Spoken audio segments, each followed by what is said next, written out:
ہم سے مسدد نے بیان کیا، انہوں نے کہا کہ ہم سے خالد بن عبداللہ نے بیان کیا، ان سے عمر بن یحییٰ نے اپنے باپ یحییٰ کے واسطے سے بیان کیا،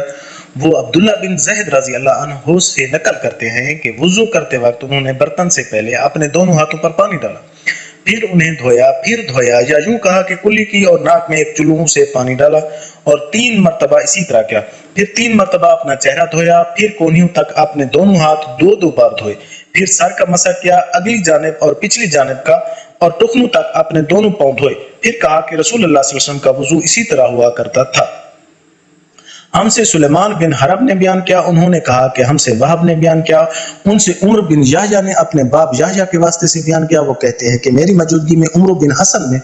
عبداللہ بن زید رضی اللہ عنہ سے رسول کریم صلی اللہ علیہ وسلم کے وضو کے بارے میں پوچھا، تو عبداللہ بن زید رضی اللہ عنہ نے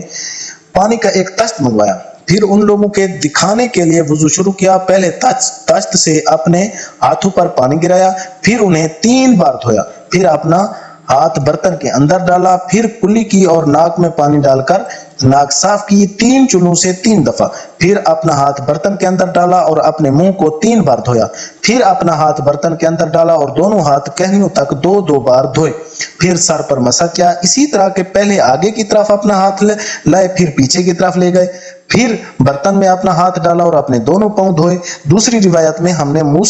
ہم سے موسیٰ نے، ان سے وہب نے بیان کیا کہ آپ نے سر کا مسح 1 دفعہ کیا۔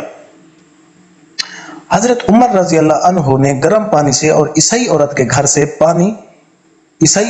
سے پانی سے وضو کیا۔ ہم سے عبداللہ بن یوسف نے بیان کیا، کہا ہم کو مالک نے نافع سے خبر دی، وہ عبداللہ بن عمر رضی اللہ عنہما سے روایت کرتے ہیں، وہ فرماتے ہیں کہ رسول کریم صلی اللہ علیہ وسلم کے زمانے میں عورت اور مرد سب ایک ساتھ ایک ہی برتن میں وضو کیا کرتے تھے، یعنی وہ مرد اور عورتیں جو ایک دوسرے کے محرم ہوتے ہیں۔